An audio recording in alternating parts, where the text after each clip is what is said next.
दोस्तों, यूपी की सियासत में फिर से मुकाबला उसी लेवल का होने जा रहा है जैसा 2007 में सबको हिला देने वाला झटका मिला था। एक तरफ योगी का बुलडोजर, दूसरी तरफ मायावती का खामोश प्लान, और खेल ऐसा पलट सकता है कि दिल्ली तक की सत्ता में कंपन आ जाए। सवाल सीधा है, क्या हाथी फिर से सिंहासन हिला देगा या योगी की गद्दी अडिग रहेगी? जानेंगे इस वीडियो में, लेकिन उससे पहले आप हमारे चैनल रियल स्टोरी पॉइंट को सब्सक्राइब कर लें ताकि ऐसी वीडियो आपको सबसे पहले मिले। तो शुरू करते हैं उत्तर प्रदेश की राजनीति में। जब जब मायावती का नाम आता है तभी से माहौल बदल जाता है। बसपा सुप्रीमो ने कई बार अपने सियासी दांव से पूरे प्रदेश के समीकरण पलट दिए हैं। लंबे समय से मायावती को लेकर विपक्ष और सत्ता पक्ष दोनों यह मान बैठे थे कि अब उनका राजनीतिक असर पहले जैसा नहीं बचा है। लेकिन पिछले कुछ महीनों में जो संकेत दिखे हैं उससे यह साफ हो रहा है कि मायावती अब फिर से उसी पुराने अंदाज में लौट आई हैं जिस अंदाज से उन्होंने सत्ता का रास्ता तैयार किया था। यही वजह है कि उनके विरोधियों की नींद उड़ गई है और अब हर कोई यह सोचने पर मजबूर है कि आखिर बसपा किस तरह से यूपी में अपने पुराने किले को फिर से मजबूत करने में जुट गई है। मायावती की राजनीति हमेशा से सामाजिक समीकरणों पर टिकी रही है। दलितों का बड़ा वोट बैंक उनके साथ मजबूती से जुड़ा रहा, लेकिन वक्त के साथ साथ यह आधार कमजोर होता चला गया। भाजपा और सपा ने अपने अपने तरीके से इस वोट बैंक को तोड़ने की कोशिश की और काफी हद तक इसमें सफल भी हुए। लेकिन अब मायावती ने यह ठान लिया है कि वे फिर से उसी जातीय गणित और उसी जमीन से जुड़ी रणनीति के साथ मैदान में उतरेंगी जिसने कभी उन्हें यूपी की गद्दी तक पहुंचाया था। हाल ही में मायावती की कई रैलियों और बैठकों में जो तेवर दिखे वह यही साबित करता है कि वे सिर्फ चुनाव लड़ने भर के लिए मैदान में नहीं हैं, बल्कि उनकी नजर सीधे मिशन 2027 पर है। मायावती ने साफ कर दिया है कि बसपा अब बैकफुट पर नहीं रहेगी, बल्कि आक्रामक राजनीति अपनाएगी। यही वजह है कि उन्होंने संगठन को फिर से चुस्त दुरुस्त करने का काम तेज कर दिया है। जिलों में नए पदाधिकारी नियुक्त किए जा रहे हैं, पुराने कार्यकर्ताओं को फिर से जोड़ा जा रहा है और सबसे बड़ी बात यह है कि बसपा का कैडर एक बार फिर से सक्रिय दिखाई देने लगा है। मायावती का सबसे बड़ा हथियार हमेशा से उनकी चुप्पी और फिर अचानक किया गया बड़ा ऐलान रहा है। इस बार भी कुछ ऐसा ही देखने को मिल रहा है। लंबे समय तक उन्होंने मीडिया और सियासत में ज्यादा बयानबाजी नहीं की, लेकिन अब वे लगातार भाजपा और सपा दोनों पर निशाना साध रही हैं। कभी वे केंद्र सरकार की नीतियों को दलित विरोधी करार देती हैं, तो कभी सपा पर पिछड़ों और दलितों को सिर्फ इस्तेमाल करने का आरोप लगाती हैं। यह वही अंदाज है जिसमें मायावती पहले अपने विरोधियों को घेरती थीं और चुनाव के वक्त एक बड़ा मोड़ पैदा कर देती थीं। दलित राजनीति में मायावती का कद आज भी बहुत बड़ा है। यही वजह है कि चाहे भाजपा हो या कांग्रेस या फिर समाजवादी पार्टी, हर किसी की नजर इस बात पर रहती है कि मायावती किस तरफ झुकाव दिखा रही हैं। लेकिन इस बार मायावती ने किसी भी तरह के गठबंधन से फिलहाल दूरी बना ली है। उन्होंने साफ कहा है कि बसपा अकेले चुनाव लड़ेगी और किसी भी पार्टी के साथ समझौता नहीं करेगी। यह ऐलान न सिर्फ उनके कार्यकर्ताओं में जोश भरने वाला है, बल्कि विपक्षी दलों के लिए भी चिंता का सबब है, क्योंकि जब जब बसपा अकेले मैदान में उतरी है उसने वोट बैंक में सेंध लगाई है और कई सीटों पर समीकरण बिगाड़ दिए हैं। अब सवाल यह है कि मायावती की यह तगड़ी प्लानिंग आखिर है क्या? दरअसल मायावती इस बार सिर्फ दलित वोटों पर ही नहीं, बल्कि ब्राह्मण और मुसलमान वोटों पर भी फोकस कर रही हैं। 2007 का चुनाव सभी को याद होगा, जब मायावती ने सोशल इंजीनियरिंग का फॉर्मूला अपनाकर ब्राह्मणों और दलितों को एक मंच पर ला दिया था। उसी रणनीति ने उन्हें पूर्ण बहुमत दिलाया और यूपी की सत्ता उनके हाथ में आई। अब वे उसी पुराने फॉर्मूले को नए अंदाज में दोहराने की कोशिश कर रही हैं। ब्राह्मण समाज के कई बड़े नेताओं से उनकी मुलाकातें हो रही हैं। मुस्लिम समुदाय के बीच पैठ बनाने की कवायद तेज है और दलित वोट बैंक को तो वे पहले से ही अपने साथ मानती हैं। यूपी की राजनीति में एक और अहम बात है मौजूदा सरकार से जनता की नाराजगी। महंगाई, बेरोजगारी और कानून व्यवस्था को लेकर लगातार सवाल उठ रहे हैं। विपक्ष इन मुद्दों पर लगातार आवाज उठा रहा है, लेकिन मायावती जिस तरीके से इन मुद्दों को जोड़ रही हैं वह बाकी नेताओं से अलग है। वे सीधे तौर पर यह कह रही हैं कि भाजपा और सपा दोनों ही जनता की उम्मीदों पर खरे नहीं उतरे हैं। और अब समय है कि बसपा को एक मौका दिया जाए। उनकी इस लाइन से कार्यकर्ताओं में नई ऊर्जा आ गई है और जनता के बीच भी यह मैसेज जा रहा है कि मायावती अब पहले जैसी शांत और खामोश नहीं रही, बल्कि पूरी तैयारी के साथ मैदान में है। यूपी की राजनीति में मायावती का पुराना अंदाज मतलब सिर्फ चुनावी वादे नहीं, बल्कि जातीय समीकरणों की गहरी समझ और जमीन पर मजबूत संगठन, यही दो चीजें उन्होंने फिर से दुरुस्त करना शुरू किया है। कार्यकर्ताओं को टारगेट दिया जा रहा है कि वे गांव गांव जाकर पार्टी की नीतियों को बताएं। बूथ स्तर पर सक्रियता बढ़ाई जा रही है और खास तौर पर युवाओं को जोड़ने पर जोर है। विरोधियों को सबसे ज्यादा डर इसी बात का है कि अगर मायावती का यह प्लान सफल हुआ तो 2027 का चुनाव सिर्फ भाजपा बनाम सपा नहीं रहेगा, बल्कि त्रिकोणीय मुकाबला होगा। और त्रिकोणीय मुकाबले का सबसे बड़ा फायदा मायावती को मिल सकता है, क्योंकि ऐसे हालात में उन्हें एक मजबूत किंग मेकर बनने का मौका मिल जाता है और अगर लहर चली तो सत्ता की चाबी भी उनके हाथ लग सकती है। कांग्रेस फिलहाल यूपी की राजनीति में कमजोर स्थिति में है, लेकिन राहुल गांधी और प्रियंका गांधी की सक्रियता को देखते हुए यह मानकर चलना चाहिए कि वे भी पूरा जोर लगाएंगे। ऐसे में कांग्रेस का वोट बैंक किस ओर झुकता है, यह देखना दिलचस्प होगा।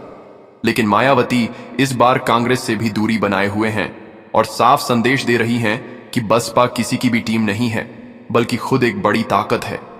राजनीतिक जानकारों का मानना है कि मायावती के इस नए पुराने अंदाज से सबसे ज्यादा नुकसान समाजवादी पार्टी को हो सकता है, क्योंकि दलित और मुस्लिम वोट बैंक पर हमेशा से सपा और बसपा दोनों की नजर रही है। अगर मायावती मुसलमानों को अपने साथ लाने में सफल होती हैं तो सपा का बड़ा आधार खिसक सकता है। यही वजह है कि अखिलेश यादव भी बार बार दलित मुस्लिम एकता की बात कर रहे हैं ताकि उनका वोट बैंक सुरक्षित रहे। दूसरी ओर भाजपा को भी चिंता है कि अगर दलित वोटों का बड़ा हिस्सा बसपा की ओर जाता है तो उनकी गोटियां गड़बड़ा सकती हैं। भाजपा ने हमेशा दलित समाज में पैठ बनाने की कोशिश की है और काफी हद तक सफल भी हुई है, लेकिन मायावती का नाम अब भी दलित समाज में एक सम्मान और विश्वास से जुड़ा है।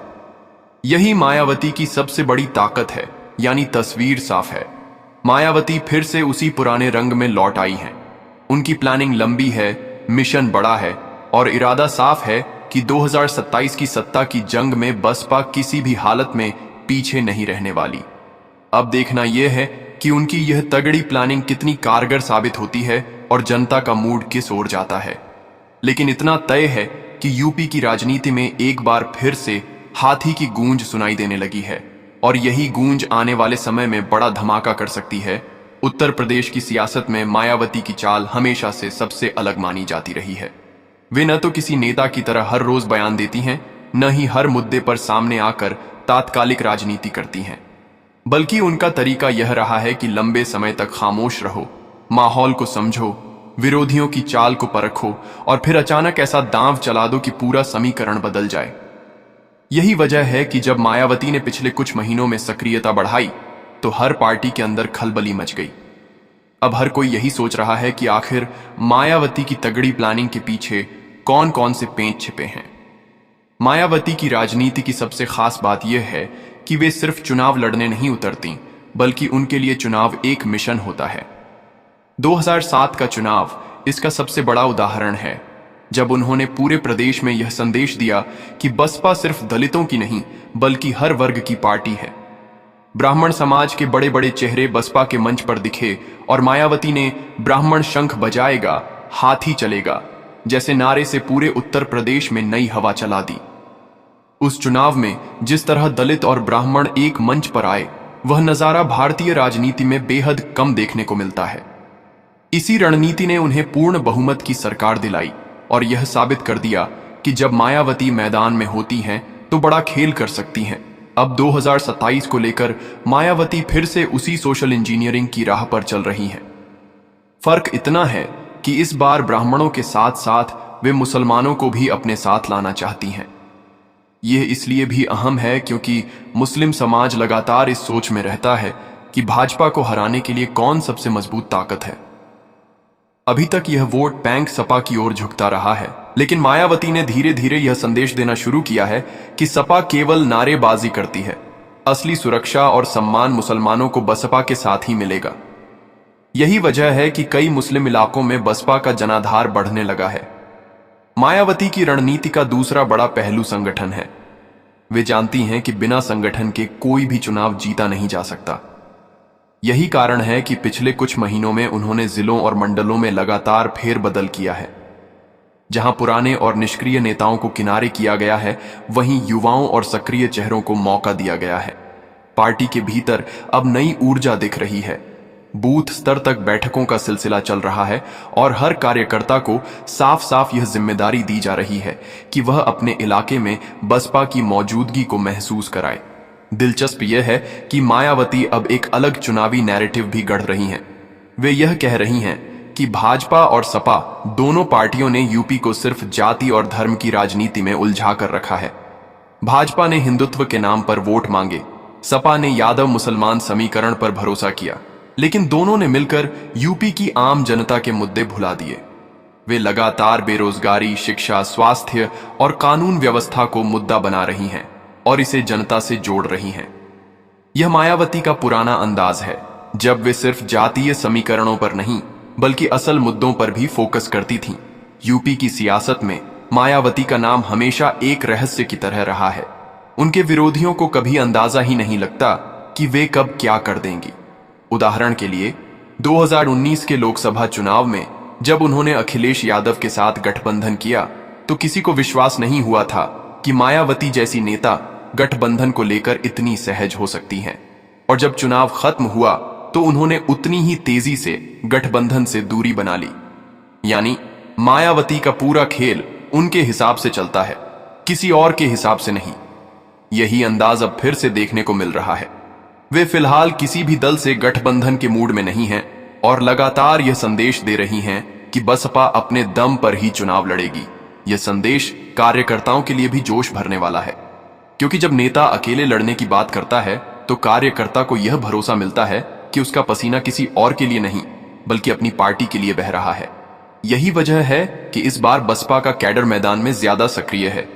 जगह जगह छोटे छोटे सम्मेलन, जनसभाएं और नुक्कड़ मीटिंग्स हो रही हैं। मायावती की प्लानिंग का एक और अहम हिस्सा है नए चेहरों को सामने लाना। वे जानती हैं कि राजनीति में नई पीढ़ी को जोड़ना जरूरी है। यही कारण है कि कई जिलों में युवा नेताओं को जिम्मेदारी दी जा रही है। इसके अलावा सोशल मीडिया पर भी बसपा अब पहले से ज्यादा एक्टिव है। फेसबुक, ट्विटर, इंस्टाग्राम और यूट्यूब के जरिए बसपा लगातार अपने संदेश जनता तक पहुंचा रही है। मायावती का यह बदला हुआ अंदाज विरोधियों के लिए परेशानी की वजह बन गया है। अगर हम विपक्ष की तरफ देखें तो सबसे ज्यादा टेंशन सपा को है, क्योंकि दलित और मुसलमान दोनों ही वोट बैंक पर मायावती की नजर है। सपा पहले से ही ब्राह्मण और पिछड़ों को साधने में लगी है, लेकिन अगर मायावती मुसलमानों को खींचने में सफल हो जाती है तो अखिलेश यादव की पूरी रणनीति धरी की धरी रह जाएगी। यही कारण है कि अखिलेश लगातार भाजपा के खिलाफ मुस्लिम वोटों को एकजुट करने की कोशिश कर रहे हैं, ताकि मायावती को ज्यादा फायदा न मिल सके। दूसरी ओर भाजपा भी इस बात को समझ रही है कि मायावती अगर दलित वोटों में सेंध लगाती है तो उनका समीकरण गड़बड़ा सकता है। भाजपा ने अब तक दलित समाज को केंद्र और प्रदेश दोनों स्तर पर योजनाओं और प्रतीकात्मक राजनीति के जरिए अपने साथ जोड़े रखा है, लेकिन दलित समाज में आज भी मायावती का नाम भावनाओं से जुड़ा हुआ है। यही बात भाजपा के लिए चुनौती बन सकती है। यूपी का चुनाव हमेशा से त्रिकोणीय या चतुष्कोणीय मुकाबले में रोचक हो जाता है और इस बार मायावती की एंट्री ने यही संभावना बढ़ा दी है। अगर बसपा मजबूत होकर मैदान में उतरी तो भाजपा और सपा दोनों को नुकसान होगा और कांग्रेस को भी अपनी स्थिति को लेकर सोचना पड़ेगा। राजनीतिक जानकार यह भी मानते हैं कि मायावती की इस तगड़ी प्लानिंग के पीछे एक मनोवैज्ञानिक रणनीति भी है। वे चाहती हैं कि जनता को यह संदेश जाए कि बसपा कमजोर नहीं हुई है बल्कि समय के साथ और मजबूत हुई है। यही कारण है कि उन्होंने हाल के भाषणों में लगातार यह कहा है कि 2027 का चुनाव बसपा की वापसी का चुनाव होगा। यानी कुल मिलाकर तस्वीर साफ है, मायावती ने अब ठान लिया है। वे यूपी की सियासत में फिर से उसी पुराने अंदाज में लौटेंगी जिसमें वे अपने विरोधियों को पल भर में बैकफुट पर धकेल देती थीं। संगठन को मजबूत करना, जातीय समीकरणों पर पकड़ बनाना, जनता के असली मुद्दों को उठाना और सोशल इंजीनियरिंग के जरिए नए वोट बैंक को जोड़ना, यही उनकी तगड़ी प्लानिंग का हिस्सा है। अब देखना यह होगा कि जनता इस नए पुराने अंदाज को कितना स्वीकार करती है। लेकिन इतना तय है कि अगर मायावती का यह दांव सफल रहा तो 2027 का चुनावी मैदान सिर्फ भाजपा और सपा तक सीमित नहीं रहेगा, बल्कि बसपा भी एक मजबूत खिलाड़ी के तौर पर खड़ी दिखाई देगी। और यही तस्वीर यूपी की राजनीति को पूरी तरह बदल सकती है। उत्तर प्रदेश की राजनीति की सबसे बड़ी खासियत यही है कि यहां मुकाबला हमेशा दिलचस्प होता है। किसी भी चुनाव में सिर्फ एक ही पार्टी के लिए रास्ता आसान नहीं होता। यहां जनता कभी जाति के नाम पर, कभी धर्म के नाम पर, कभी विकास के नाम पर और कभी नेताओं की साख के नाम पर वोट करती है। लेकिन 2027 की जंग में सबसे ज्यादा चर्चा मायावती बनाम योगी के मुकाबले की हो रही है। वजह साफ है, योगी आदित्यनाथ इस समय भाजपा के सबसे बड़े चेहरा हैं और पूरे प्रदेश में उनकी पकड़ है। दूसरी ओर मायावती वह नेता हैं जिन्होंने यूपी की राजनीति में चुप्पी के बावजूद अपनी पहचान और पकड़ बनाई है। यही वजह है कि जब दोनों का आमना सामना होता है तो माहौल और भी गर्म हो जाता है। योगी आदित्यनाथ के पास भाजपा का संगठन, केंद्र सरकार का समर्थन और हिंदुत्व का बड़ा नैरेटिव है। वे लगातार यह संदेश दे रहे हैं कि यूपी में विकास, सुरक्षा और धार्मिक आस्था सब भाजपा के नेतृत्व में ही सुरक्षित है। उनके भाषणों का फोकस हमेशा डबल इंजन की सरकार पर होता है। कानून व्यवस्था के मुद्दे पर भी योगी आदित्यनाथ ने अपनी छवि बनाई है। उनके समर्थक कहते हैं कि यूपी में अपराधियों पर सख्ती, बड़े बड़े माफियाओं पर कार्रवाई और बुलडोजर की राजनीति ने जनता में भरोसा जगाया है। लेकिन दूसरी ओर मायावती का अंदाज अलग है। वे जानती हैं कि भाजपा जिस मुद्दे पर वोट मांग रही है उसके खिलाफ सीधा हमला करना आसान नहीं है। इसलिए वे एक वैकल्पिक नैरेटिव खड़ा कर रही हैं। वे कह रही हैं कि भाजपा की बुलडोजर नीति सिर्फ दिखावा है, असल में गरीब और दलित को ही निशाना बनाया गया है।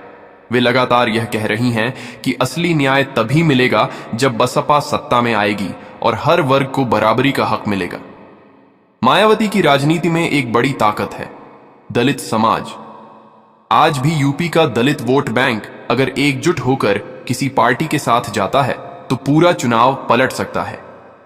भाजपा ने पिछले कुछ वर्षों में दलित समाज को अपने साथ जोड़ने की कोशिश की है, लेकिन मायावती की पकड़ भावनात्मक और ऐतिहासिक दोनों स्तरों पर है। यही कारण है कि भाजपा को सबसे ज्यादा टेंशन मायावती से है। अब सवाल उठता है कि योगी और मायावती की टक्कर कहां ज्यादा रोचक होगी। राजनीतिक विश्लेषकों का मानना है कि पश्चिमी यूपी और पूर्वांचल दोनों ही इस मुकाबले में अहम भूमिका निभाएंगे। पश्चिमी यूपी में दलितों और मुसलमानों की बड़ी आबादी है। यहां अगर मायावती ने मुस्लिम वोटों को खींच लिया तो योगी की स्थिति मुश्किल हो सकती है। दूसरी ओर पूर्वांचल योगी आदित्यनाथ का गढ़ माना जाता है। गोरखपुर से लेकर आसपास के जिलों में उनका प्रभाव है। लेकिन मायावती की बसपा यहां भी कमजोर नहीं है। यही वजह है कि यह जंग बेहद कड़ी होने वाली है। एक और दिलचस्प पहलू यह है कि योगी और मायावती दोनों ही अपनी अपनी छवि के सहारे राजनीति करते हैं। योगी आदित्यनाथ को एक कठोर हिंदुत्ववादी नेता और सख्त प्रशासक माना जाता है, जबकि मायावती को दलित समाज की आवाज, मजबूत और ईमानदार नेता के तौर पर देखा जाता है। यानी दोनों की राजनीति में एकदम अलग पहचान है। जब जनता वोट डालने जाएगी तो उसे यह सोचना होगा कि वह किस छवि को तरजीह देती है।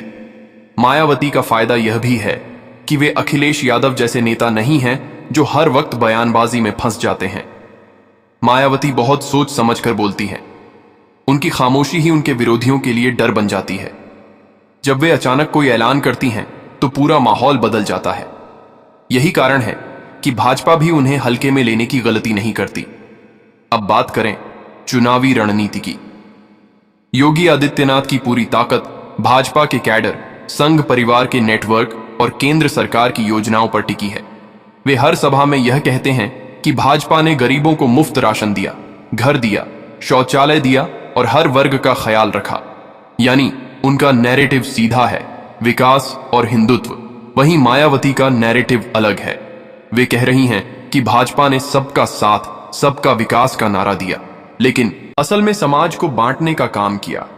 वे दलितों, पिछड़ों और मुसलमानों को एक मंच पर लाने की कोशिश कर रही हैं। यही सोशल इंजीनियरिंग उनकी सबसे बड़ी ताकत है। दिलचस्प यह है कि योगी और मायावती दोनों ही जनता के सामने एक दूसरे पर सीधा हमला करने से बचते हैं। योगी ज्यादा फोकस अखिलेश यादव और विपक्षी गठबंधन पर करते हैं, जबकि मायावती सीधे भाजपा या मोदी योगी पर हर बार वार नहीं करती, लेकिन अंदर ही अंदर दोनों की रणनीति का टारगेट एक दूसरे को कमजोर करना ही है। यूपी की जनता भी इस बार अलग मूड में लग रही है। 2022 में जब योगी आदित्यनाथ ने लगातार दूसरी बार सरकार बनाई थी, तो यह माना गया था कि अब भाजपा की पकड़ यूपी में अटूट है। लेकिन 3 साल बाद जनता के सामने नए सवाल खड़े हो गए हैं। बेरोजगारी, महंगाई, किसान आंदोलन और कानून व्यवस्था की चुनौतियां। यही मुद्दे मायावती के लिए मौके में बदल सकते हैं। मायावती का एक और प्लान साफ है। वे इस बार ज्यादा टिकट नई और साफ छवि वाले उम्मीदवारों को देना चाहती हैं। वे यह संदेश देना चाहती हैं कि बसपा अब पुराने ढर्रे पर नहीं बल्कि नए अंदाज में चुनाव लड़ेगी। अगर वे ऐसा कर पाती हैं तो जनता का भरोसा और बढ़ेगा। भाजपा और योगी के सामने सबसे बड़ी चुनौती यह है कि मायावती अगर मुसलमानों को अपने साथ जोड़ लेती हैं तो मुकाबला सीधा हो जाएगा। भाजपा का वोट बैंक हिंदू एकजुटता पर टिका है, लेकिन अगर दलित और मुसलमान मिलकर वोट करते हैं तो भाजपा के लिए मुश्किल खड़ी हो सकती है। सियासी हलकों में यह भी चर्चा है कि मायावती इस बार किसी भी सूरत में गठबंधन से बचना चाहती हैं। वे जानती हैं कि गठबंधन में बसपा का वोट बैंक तो ट्रांसफर हो जाता है, लेकिन दूसरे का वोट बैंक उनके पास नहीं आता। यही कारण है कि 2019 के बाद उन्होंने गठबंधन की राजनीति से दूरी बना ली है। अब वे अकेले मैदान में उतरेंगी और योगी के सामने सीधी चुनौती पेश करेंगी। यानी कुल मिलाकर तस्वीर यही बन रही है कि 2027 का असली मुकाबला मायावती बनाम योगी का होगा। अखिलेश यादव और कांग्रेस भी मैदान में होंगे, लेकिन जनता की निगाहें इन्हीं दो नेताओं पर टिकी रहेंगी। मायावती और योगी दोनों अपने अपने अंदाज में सियासत कर रहे हैं। योगी सत्ता और ताकत के सहारे जनता को अपनी ओर खींच रहे हैं, जबकि मायावती खामोशी, सोशल इंजीनियरिंग और पुराने अनुभव के सहारे अपनी राह बना रही हैं। अब देखना यह है कि 2027 में जनता किसे चुनती है, लेकिन इतना तय है कि यह जंग ऐतिहासिक होगी और यूपी की राजनीति का रुख पूरी तरह बदल सकती है।